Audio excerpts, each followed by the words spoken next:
July 13th, 2017, the day we had a taste of utopia. 6 whole years since then. Now what remains is nothing but the rubble of once was. In the long ago, Roblox was a barren wasteland of games such as camping and Meep City. Without games such as Skibbity Toilet roleplay, we were hopeless. But on this day, the people at Uplift Games saw this and with their hand of creation created a game known to us mortals as Adopt Me. And this is the true story of Adopt Me. In the game, there were two roles, parent or child, and it followed a very simple gameplay loop. Those who were adults would take care of the kids, and the kids could get to all kinds of mischief. But watch out, because if you did a little too much mischief, we'd throw them into the river and watch them drown as they scream for help, waiting for their savior only to be met with the cold embrace of the freezing water once more. Anyway, there was free housing for all were employed and could earn money via games and taking care of families. Sickness seemed to have been eradicated in this island, and the orphanage system was well funded by the government of what is this place called? Adoption Island? Okay, that's a weird name.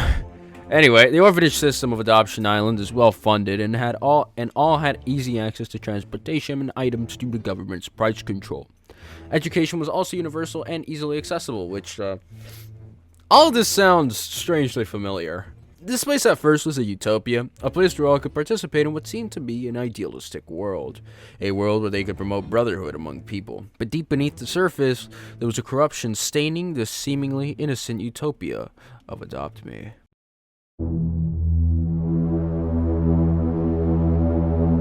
Uplift Games, the developers of Adopt Me under their leader, New Fizzy, saw their creation with care, releasing updates and adding content, and allowing the citizens of Adoption Island, yes, that's its name, look it up, to amass wealth at their own pace. They even participated in some Roblox-sponsored events, which allowed for even greater recognition of their work to the greater Roblox audience.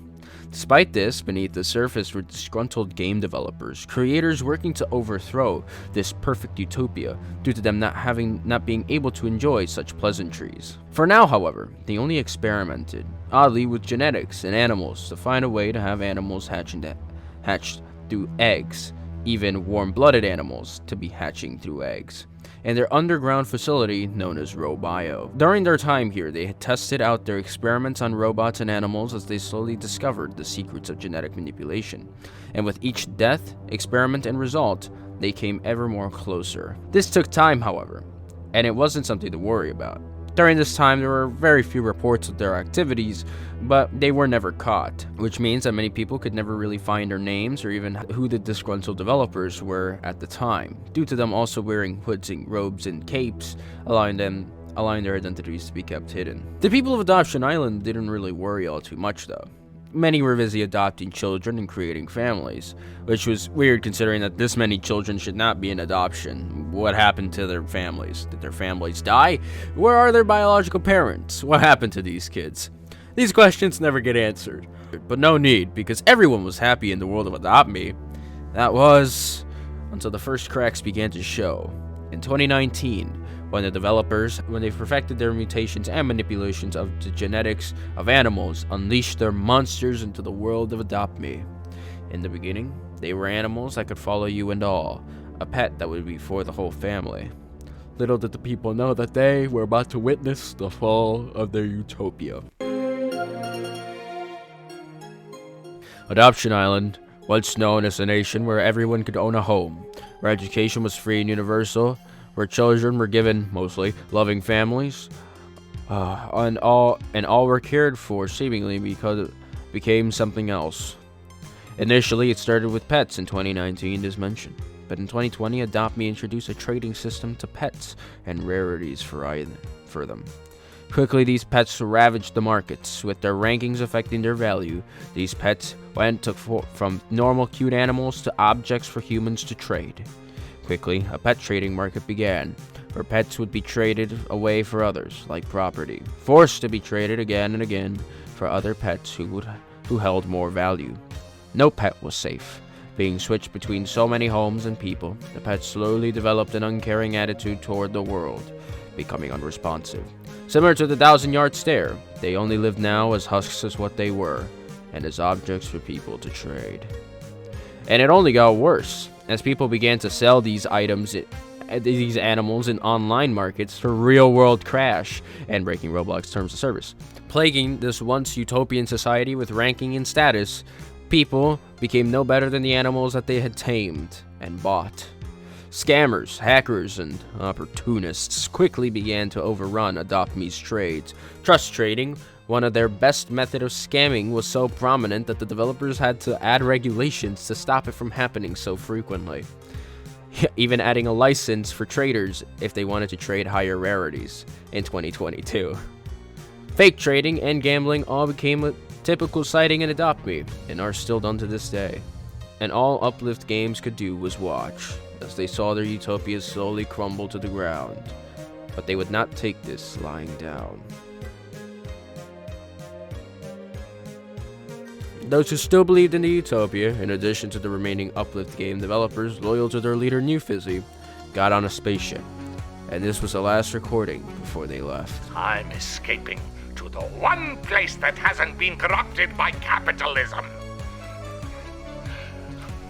Space! Current reports are unsure of their current status ever since the launch, but some theorize that they still may be seen drifting through space in their beautiful utopia. For others, when the water became ice in the winter, they quickly left, abandoning their homes and all to go beyond this island in search of something greater. And all that was left on the island was what remained. Back on Adoption Island, the world became consumed by trading. Disgruntled developers took power of the government and began instituting more pets, technology that they harnessed from their labs. Not only that, but they also discovered the ability of flight and the traveling to seemingly other worlds and dimensions. They were unstoppable with their technology, and allowed people to access what they knew, to their benefit, of course. They also made premium plots to divide the people between the wealthy and the poor. Already divided, many sought to gain status by trading away their animals in the market, and while some succeeded, many would remain in their position for the rest of time. Families were now formed out of a need to do so, rather than desire. The education became corrupted, a tool by the developers to destroy any memory of the old, and soon the old was forgotten. People became consumed in their wealth and status. They displayed it off to all the rest.